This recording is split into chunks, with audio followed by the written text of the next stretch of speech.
Hello students, good morning बेटा।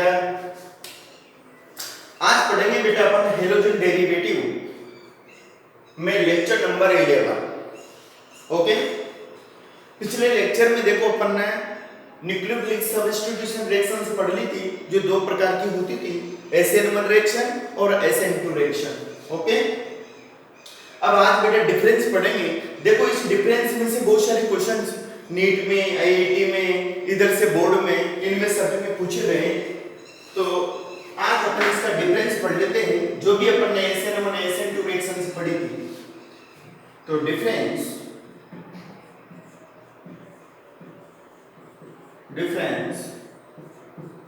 In between SN1 and SN2 reactions।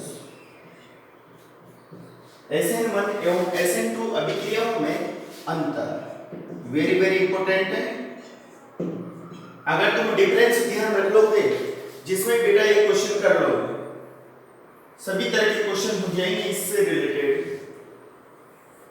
Okay, तो एक तरफ तो ले लो SN1 और एक तरफ ले लो बेटा SN2।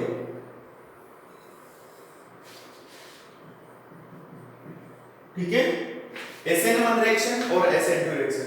जो हिंदी मीडियम के स्टूडेंट्स हैं बेटा, वो थोड़े टर्मिनोलॉजी पर ध्यान दीजिए। डिफरेंस मतलब अंतर, डिफरेंस है बिटवीन SN1 और SN2 रिएक्शन, SN1 एवं SN2 अभिक्रियाओं में अंतर। ठीक है,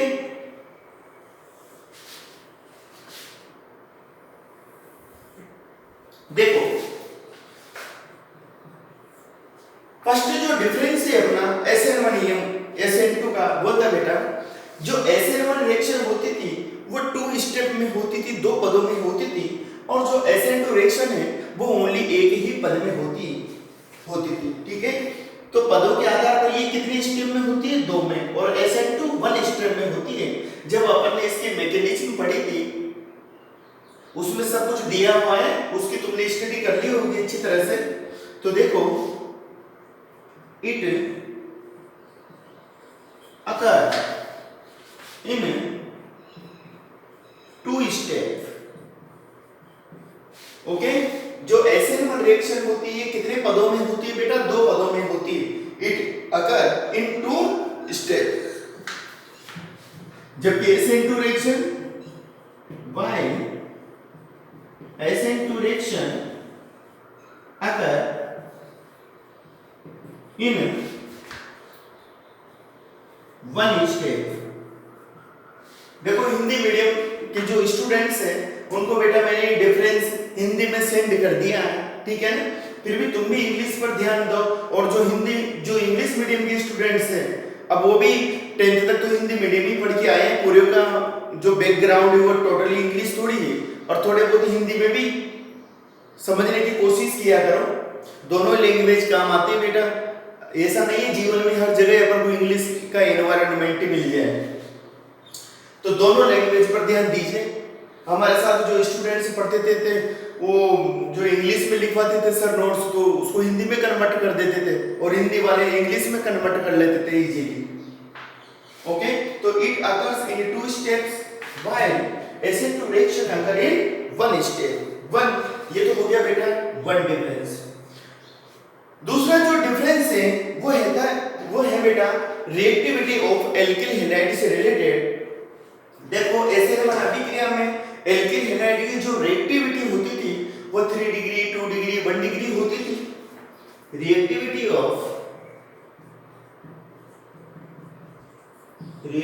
of alkyl halide SN1 reaction में क्या होता था? 3 डिग्री, 2 डिग्री, 1 डिग्री और मेथिल हैलाइड ये होता था। जबकि इसमें रिएक्टिविटी ऑर्डर क्या होता है SN2 में? जबकि इसमें CH3X 1 degree, 2 degree, 3 degree. Okay, पढ़े थे अपन ने ऐसे। तो ये हो गया बेटा रिएक्टिविटी का। थर्ड जो ऑर्डर आता है अपना वो है, देखो जो SN1 रिएक्शन होती है बेटा, SN1 रिएक्शन के रेट डिटरमाइनिंग स्टेप में या वेग निर्धारक पद में तुम्हें पता है मध्यवर्ती के रूप में कार्बोकेटाइन बनता था, इंटरमीडिएट। ओके, सो दैट जो SN1 रिएक्शन है ये पोलर सॉल्वेंट में होती है, ध्रुवीय विलायकों में, जबकि जो SN2 रिएक्शन है वह नॉन पोलर सॉल्वेंट या अध्रुवीय विलायकों में संपन्न होती है। ठीक है, तो polar solvent favour in SN1 reaction while non-polar solvent favor in SN2 reaction. Okay, तो क्या लिख सकते हैं अपन, पोलर सॉल्वेंट मतलब ध्रुवीय विलायक, polar solvent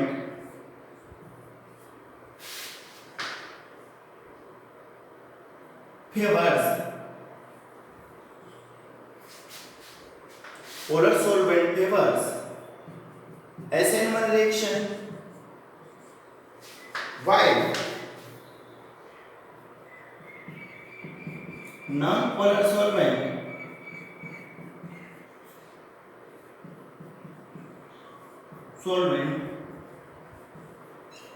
favors SN2 reaction. Okay, या अपन ऐसे भी लिख सकते हैं SN1 reaction complete easily in polar solvent while SN2 reaction complete in non-polar solvent. Okay, SN1 अभिक्रिया बेटा ध्रुवीय विलायकों में संपन्न होती है, जबकि SN2 अभिक्रिया नॉन पोलर सॉल्वेंट अर्थात अध्रुवीय विलायकों में संपन्न होती है। ये अपनी थ्री डिफरेंस। नेक्स्ट देख चलते हैं अपन,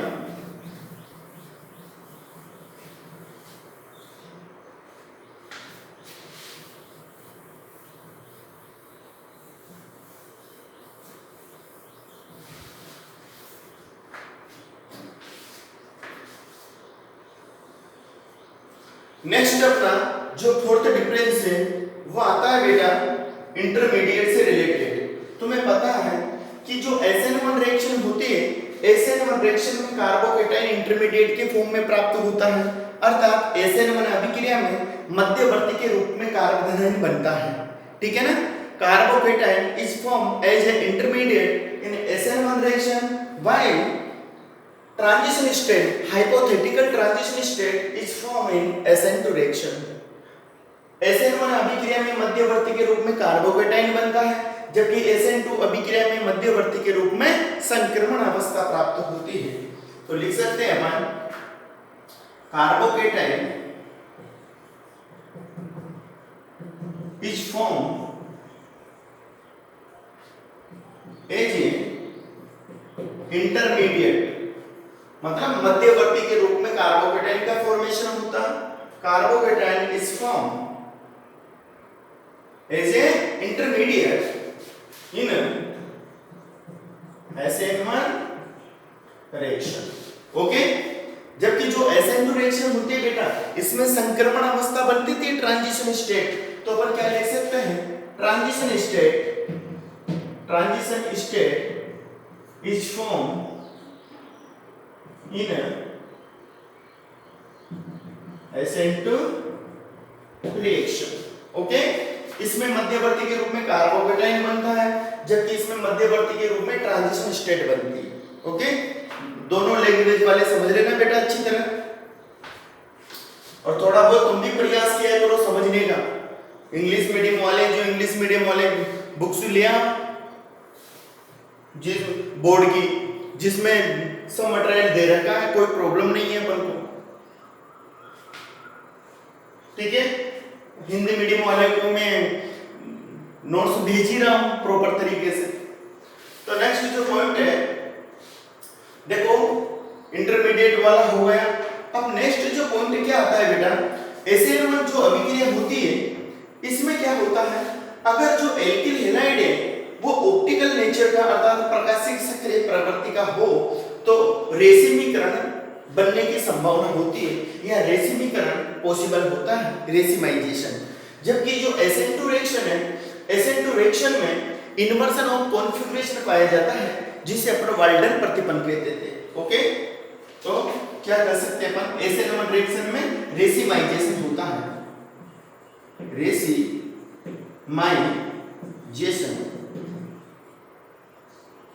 रेसिमाइजेशन का मतलब जानते हो ना बेटा, कोई भी एक डी आइसोमर हो या एल आइसोमर हो, मैं लिख देता हूं डी आइसोमर हो जिससे डी प्लस एल और प्लस माइनस बने, ठीक है ना, उसको क्या करते हैं अपन, रेसिमाइजेशन। एक आइसोमर है मान लो डी और प्लस आइसोमर है, इससे डी प्लस एल और प्लस माइनस बना, तो इसको क्या कहते हैं अपन, रेसिड्यू मिक्सचर। अथवा ऐसा भी हो सकता है एल और माइनस आइसोमर हो सकता है, इससे भी दोनों बने डी प्लस एल और प्लस माइनस, ठीक है, इनको क्या कहते हैं अपन, रेसिमिक मिक्सचर। कब होगी ये कंडीशन, जब एल्किल हैलाइड की नेचर कैसी हो बेटा, ऑप्टिकली एक्टिव नेचर हो। एल्किल हैलाइड जो दिया हुआ है इसकी नेचर कैसी हो, ऑप्टिकली एक्टिव, ये प्रकाशिक सक्रिय होना चाहिए। अब तुमने 11th में पढ़ा होगा कि प्रकाशिक सक्रिय ऑप्टिकल एक्टिव कंपाउंड क्या होता है, ऐसे कंपाउंड्स जिनमें बेटा कार्बन एटम से 4 डिफरेंट ग्रुप जुड़े हुए होते हैं, ठीक है, और किसी प्रकार का सिमेट्री एलिमेंट या सममिति का तत्व प्रेजेंट नहीं होता है, तो उस कंपाउंड को अपन प्रकाशिक सक्रिय या ऑप्टिकली एक्टिव कंपाउंड कहते हैं। अगर optically active alkyl halide SN1 अभिक्रिया में प्रेजेंट हो तो रेसिमीकरण बनने की पॉसिबिलिटी होती है, अर्थात रेसिमाइजेशन बनने की पॉसिबिलिटी होती है, जिसमें एक ही आइसोमर से दोनों आइसोमर डी प्लस एल और प्लस माइनस अथवा एल आइसोमर से डी प्लस एल और प्लस माइनस बनने की पॉसिबिलिटी होती है, इसको ही अपन रेसिमीकरण कहते हैं। इसका जो अच्छी तरह से एक्सप्लेनेशन बेटा अपन वहां पर करेंगे जब स्टीरियोकेमिस्ट्री या त्रिविम रसायन की स्टडी करेंगे अपन, ठीक है, यहां तक अपन केवल इतना ही समझेंगे। Racemisation is occurs in SN1 reaction when alkyl halide is optically active. जब बेटा alkyl halide optical active nature का हो तो SN1 अभिक्रिया में रेसिमाइजेशन होता है। ओके, वेरी वेरी इंपॉर्टेंट है, कई बार कंपटीशन में पूछा गया है इसको। अब देखो जो SN2 रिएक्शन है, SN2 रिएक्शन में क्या होता है, जो रेक्टेंट मॉलिक्यूल है मतलब एल्किल हैलाइड है उसका बेटा विन्यास का प्रतिपन्न हो जाता है। अपन ने कल पढ़ा था कि SN2 अभिक्रिया में एल्किल हैलाइड का विन्यास परिवर्तित हो जाता है, उसको क्या कहते थे अपन, इन्वर्सन ऑफ कॉन्फ़िगरेशन और वाल्डन इन्वर्सन। ओके, तो क्या लिख सकते हैं अपन, in SN2 reaction configuration of inversion, configuration of inversion और वाल्डन प्रतिपन्न, Walden inversion, Walden inversion occurs. Okay, SN2 अभिक्रिया में बेटा या तो विन्यास का प्रतिपन्न होगा, कॉन्फ़िगरेशन ऑफ इन्वर्सन होगा और जिसको क्या कहते हैं अपन, वाल्डन इन्वर्सन होगा। देखो ये भी इंपॉर्टेंट है, कई बार पूछा जा चुका है इसको भी, वाल्डन प्रतिपन्न या वाल्डन इन्वर्सन से आप क्या समझते हो, अथवा कॉन्फ़िगरेशन ऑफ इन्वर्सन क्या होता है। तो एल्किल हैलाइड का कॉन्फ़िगरेशन का उल्टा हो जाना, रेक्टेंट एल्किल हैलाइड के जो कॉन्फ़िगरेशन है उसका प्रोडक्ट बनते समय उल्टा हो जाना, अपोजिट हो जाना, उसको क्या कहते हैं अपन, कॉन्फ़िगरेशन ऑफ इन्वर्सन और वाल्डन इन्वर्सन कहते हैं।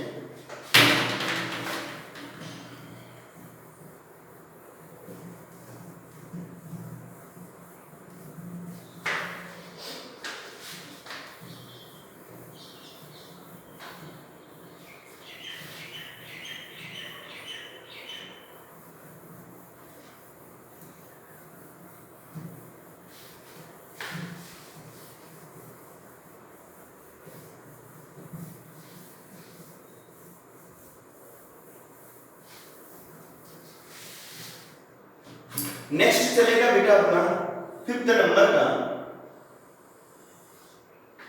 ये तो SN1 और ये SN2, ठीक है। तो नेक्स्ट जो डिफरेंस है अपना वो है, देखो अभिक्रिया में अभिक्रिया का वेग केवल बेटा एल्किल हैलाइड की सांद्रता पर ही निर्भर करता था। इन SN1 reaction the rate of reaction is dependent only the concentration of alkyl halide while in SN2 reaction the concentration the rate of reaction is dependent on concentration of alkyl halide and nucleophile. अर्थात SN1 अभिक्रिया में अभिक्रिया का वेग केवल alkyl halide की सांद्रता पर ही निर्भर करता है, जबकि SN2 अभिक्रिया में अभिक्रिया का वेग एल्किल हैलाइड तथा नाभिक स्नेही दोनों की सांद्रताओं पर निर्भर करता है। तो देखो अपन क्या लिख सकते हैं, रेट इज इक्वल टू के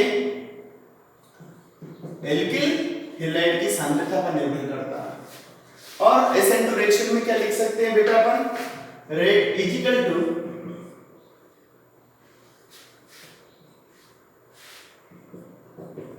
K2 R single bond X और न्यूक्लियोफाइल। SN2 अभिक्रिया में अभिक्रिया का वेग एल्किल हैलाइड तथा न्यूक्लियोफाइल दोनों की सांद्रताओं पर निर्भर करता है। अब कई बार देखो क्वेश्चन पूछा गया है कि यदि SN1 अभिक्रिया में यदि SN1 रिएक्शन में न्यूक्लियोफाइल की सांद्रता को दुगना कर दिया जाए यानी डबल कर दिया जाए तो रेट ऑफ रिएक्शन पर क्या इफेक्ट पड़ेगा, अभिक्रिया के वेग पर क्या प्रभाव पड़ेगा। तो देखो बेटा जो वेग निर्धारक पद है, जो स्लो स्टेप है अभिक्रिया का, उसमें न्यूक्लियोफाइल एब्सेंट होता है, ठीक है। तो अभिक्रिया का वेग केवल और केवल एल्किल हैलाइड की सांद्रता पर ही निर्भर करता है, नाभिक स्नेही की सांद्रता पर निर्भर नहीं करता है। सो दैट रिएक्शन पर कोई इफेक्ट नहीं पड़ेगा। ओके, यहाँ न्यूक्लियोफाइल है नहीं तो उसकी कंसंट्रेशन को कितना में गुना कर दिया जाए तो अभिक्रिया के वेग पर कोई इफेक्ट नहीं पड़ेगा।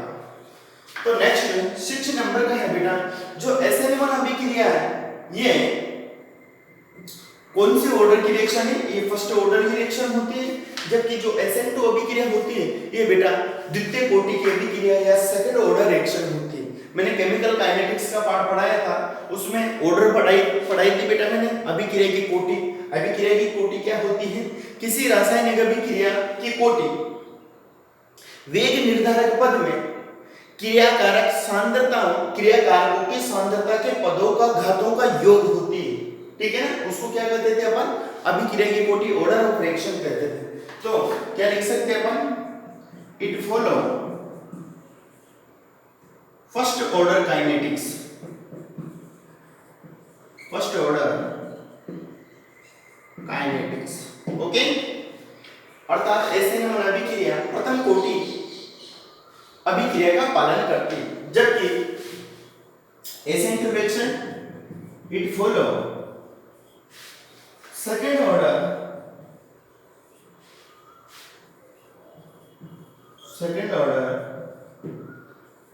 काइनेटिक्स, ठीक है।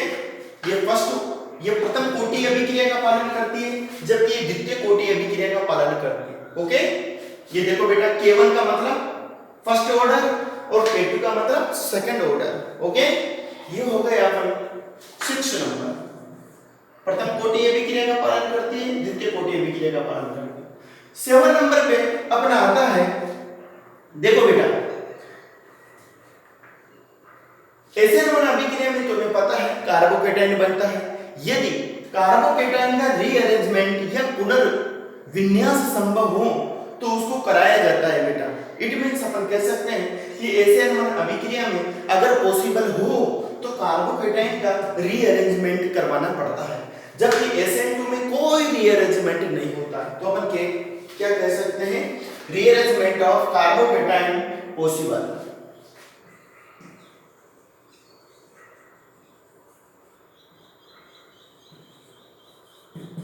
Rearrangement of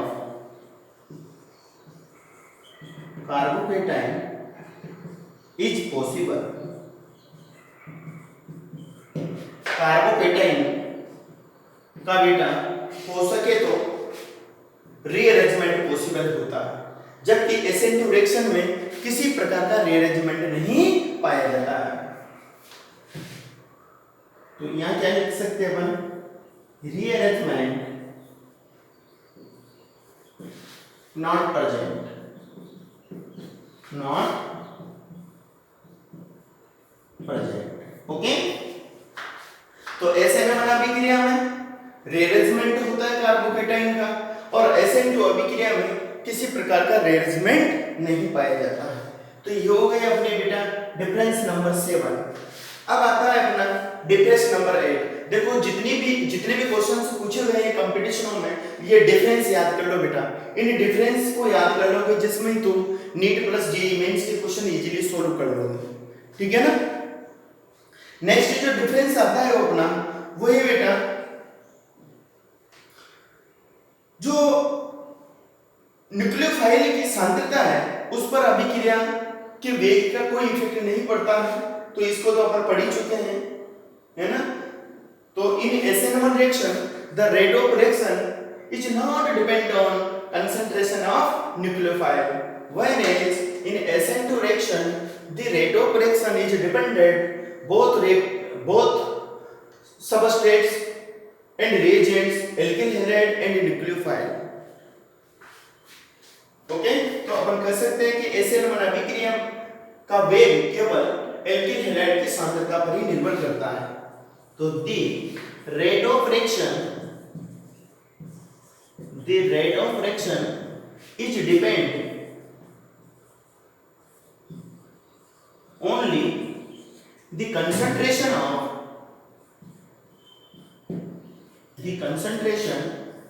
of alkyl halide। बेटा SN1 अभिक्रिया का वेग केवल एल्किल हैलाइड की सांद्रता पर ही निर्भर करता है। Okay, while the rate of reaction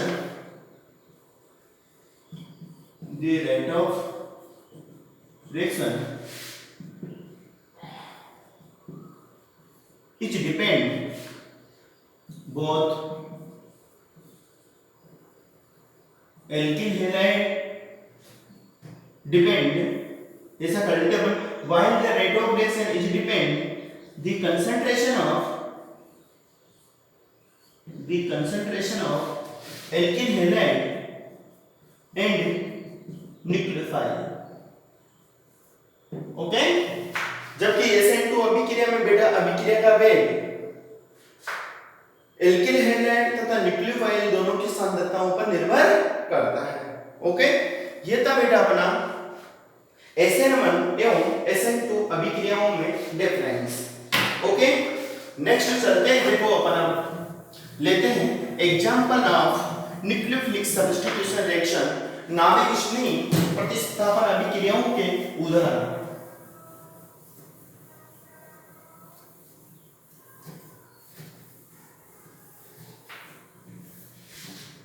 आगे लेते हैं बेटा नाभिक स्नेही प्रतिस्थापन अभिक्रियाओं के उदाहरण। Example of nucleophilic substitution reactions.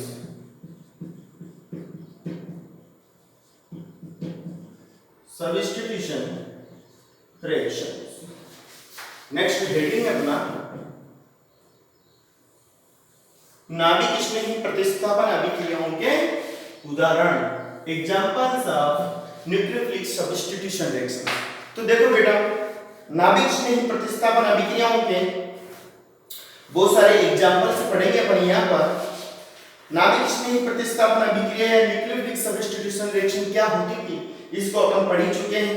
तो पहला लेते हैं अपन रिप्लेसमेंट बाय हाइड्रोक्सिल ग्रुप और formation of alcohols.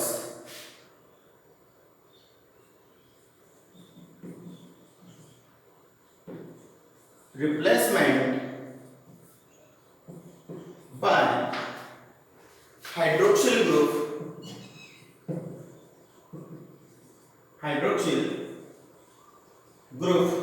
or formation of alcohol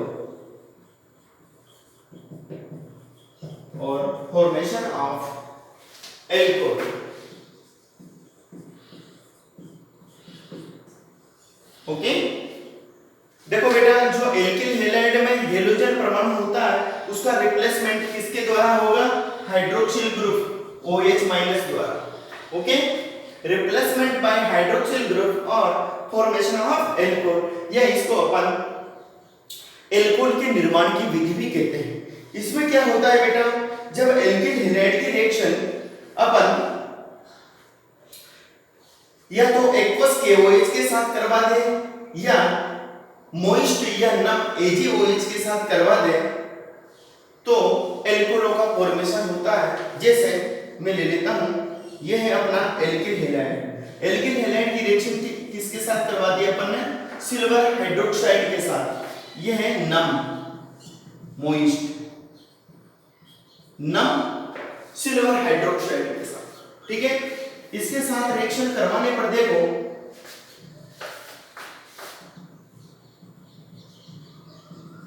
जो एल्किल हैलाइड में हेलोजन परमाणु है बेटा, इसका प्रतिस्थापन किसके द्वारा हो जाता है, OH ग्रुप अर्थात हाइड्रोक्सिल ग्रुप के द्वारा।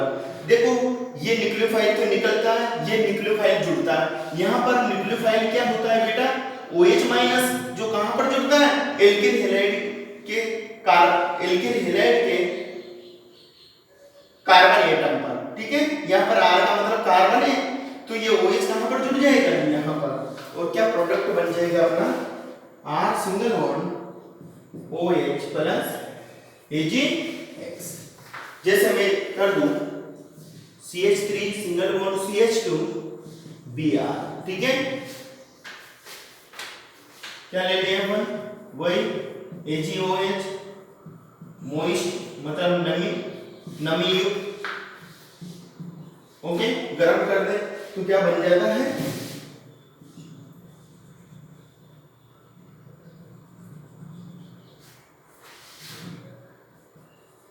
CH3 single bond CH2 OH plus AgBr, ठीक है। ये क्या हो गया बेटा, एथेनॉल। ये क्या है, एथिल ब्रोमाइड, ये तो जानते हो तुम सब। तो ये क्या हो गया, नाभिक स्नेही प्रतिस्थापन अभिक्रिया। अगर जलीय KOH के साथ में विक्रिया करवा दे एल्किल हैलाइड की, ये तो है बेटा नम सिल्वर हाइड्रोक्साइड के साथ,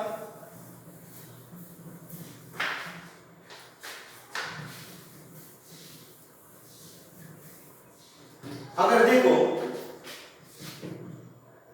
किसके साथ करवा दे अपन, जलीय KOH के साथ, ठीक है ना। जलीय जो KOH होता है उसको बेटा अपन एक्वस जलीय या एक्वस अवस्था में लेते हैं KOH को। जैसे ये है अपना एल्किल हैलाइड प्लस KOH, ये क्या होता है, जलीय मतलब एक्वस अवस्था में, ठीक है। अब इससे क्या बनता है जलीय अवस्था में, K plus plus OH minus. तो जो OH माइनस आयन होता है ये क्या होता है बेटा, न्यूक्लियोफाइल होता है। तो न्यूक्लियोफाइल का अटैक कहां पर होगा, यहां पर होगा। तो क्या बन जाएगा अपने R single bond OH plus KX।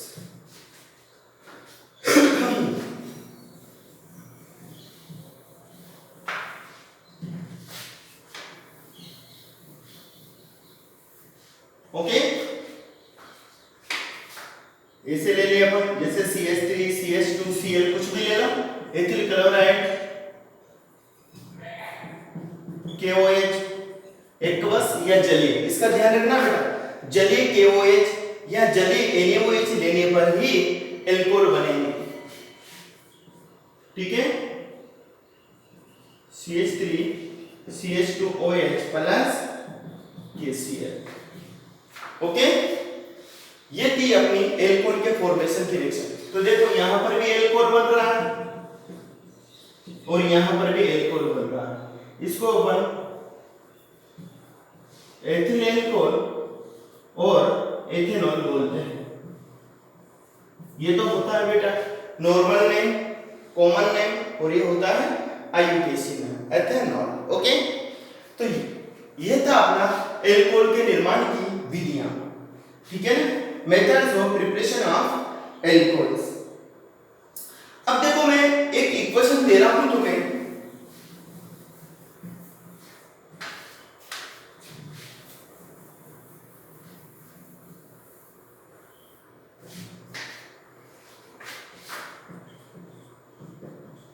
CH2 double bond CH2, plus HBr। तुमने बेटा मार्कोनिकॉफ एंड एंटी मार्कोनिकॉफ का नियम पढ़ा होगा। ये अपने सिमेट्रिकल एल्कीन, कौन से एल्कीन है? सिमेट्रिकल एल्कीन, जिसको अपन सममित एल्कीन बोलते हैं। ये सममित एल्कीन है, इस पर HBr का अटैक करवाया अपन ने। तो देखो कहीं पर भी Br का और किसी भी कार्बन पर H का अटैक हो सकता है, कोई प्रॉब्लम नहीं है। तो अपन लिख देते हैं इसको CH3 single bond CH2 Br, ethyl bromide बन जाता है। अगर इस एथिल ब्रोमाइड की रिएक्शन में मोइस्ट AgOH के साथ में करवा दो तो क्या बनेगा बेटा? अपने CH3 CH2OH plus AgBr, okay, ethanol का फॉर्मेशन हो जाता है। तो अपनी मर्जी से कुछ भी बना के दे सकता है ना।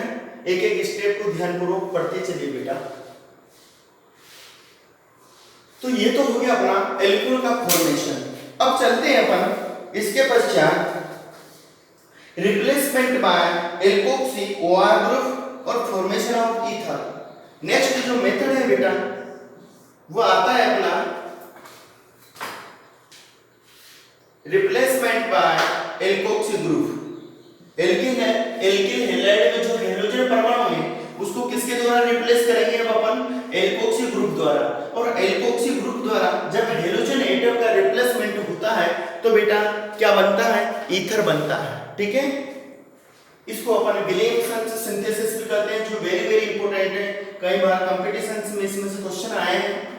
तो रिप्लेसमेंट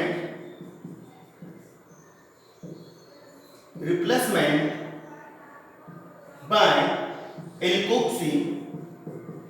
एल्कोक्सी क्या होता है बेटा? OR माइनस, इसको अपना एल्कोक्सी कहते हैं, okay. Replacement bye alkoxy group और फॉर्मेशन ऑफ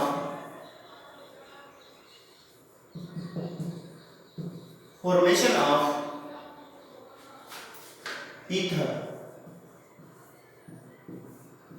देखो बेटा जो हिंदी मीडियम के स्टूडेंट हैं उनको भी समझ में आ रहा है, मेरे को दोनों मीडियम के स्टूडेंट्स का ध्यान रखना पड़ता है। तो जो हिंदी मीडियम के स्टूडेंट्स हैं वो भी ध्यान दीजिए ताकि उसकी इंग्लिश डेवलप हो जाए, और जो इंग्लिश वाले हैं वो हिंदी पर भी ध्यान दीजिए बेटा। ऐसा नहीं कि हर जगह मतलब इंग्लिश का ये हो, जीवन में सब जगह देखो अलग अलग अपॉर्चुनिटीज आती हैं। तो यहाँ पर क्या है? रिप्लेसमेंट बाय एल्कोक्सी ग्रुप मतलब OR समूह द्वारा प्रतिस्थापन या फॉर्मेशन ऑफ ईथर्स, इसको क्या कहेंगे अपन? ईथर का निर्माण। तो शायद अपन इस मेथड को बेटा नेक्स्ट लेक्चर में पढ़ पाएंगे, क्योंकि आज अपना टाइम हो चुका है। अब आज का होमवर्क लिख लो, तो इसको बाद में करेंगे अपन।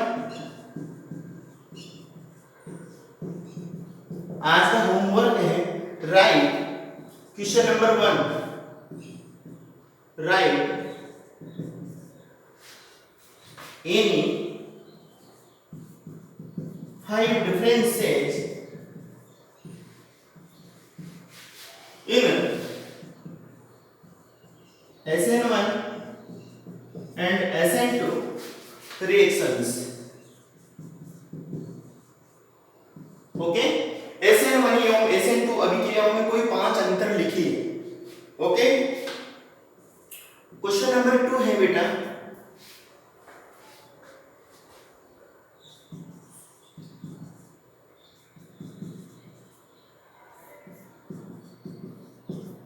HBr की रिएक्शन करवाए तो अपने ए कंपाउंड बना, ठीक है। ए की रिएक्शन अपन ने एक्वस KOH द्वारा करवाए तो बी कंपाउंड बना। ए और बी को पहचानिए, आइडेंटिफाई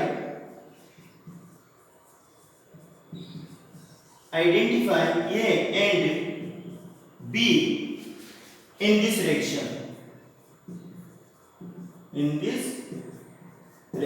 ओके बेटा। इस अभिक्रिया में ए एवं बी को पहचानना है, तो मैं आइडेंटिफाई करना है। आज के लेक्चर में 2 ही क्वेश्चन कर पाएंगे अपन, ओके।